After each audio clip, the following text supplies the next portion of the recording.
Militants in Nigeria have attacked a major oil facility in the country's south. The group, called the Niger Delta Avengers, have claimed responsibility.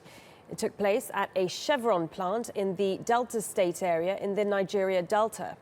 It's the sixth such attack in recent weeks. The Delta Avengers say they're fighting for a greater share of oil profits and have told petroleum firms to leave the region by the end of the month. Meanwhile, hundreds of Nigerian refugees and internally displaced people living in settlements in Niger are being moved to camps. The UN's refugee agency is to provide them with basic healthcare, food and clean water. Many of them have escaped violence from Boko Haram militants. Well, as Boko Haram's campaign of terror carries on in the north of Nigeria, people in the southeast are demanding that the region of Biafra be allowed to break away and become an independent state. Well, TRT World's Fidelis Mbah now joins me in the studio. Fidelis, why does Biafra want to break away from the rest of the country? Well, like you heard in the report, there have been cases of marginalization.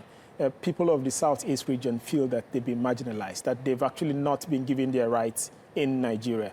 Because since 1960 that Nigeria became independent, only one person from the southeast has been president. He was just there for some months. So they feel that certain regions of Nigeria are being given priority above them. They feel that things are not working.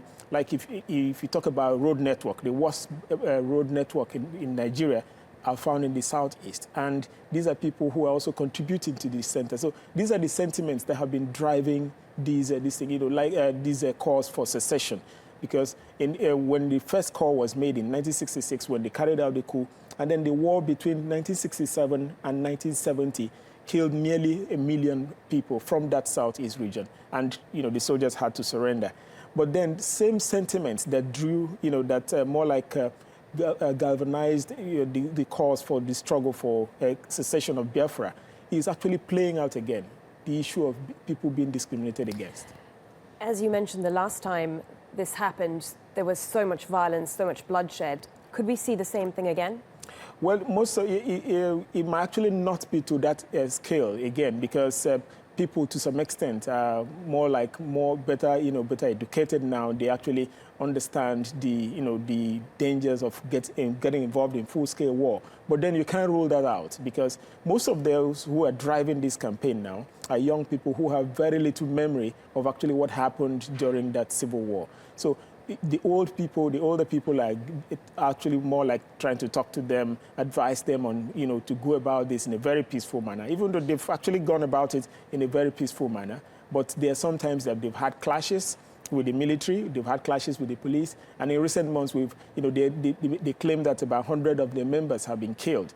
And this is a group that has, they claim that they have a support base of about 20 million people, and they have about 195 branches across the world. So it's not just people who are in Nigeria. People across different parts of, the world where you have Nigerians, especially people from the southeast, also have branches, and they are also joining in the cause for a breakaway state of Biafra.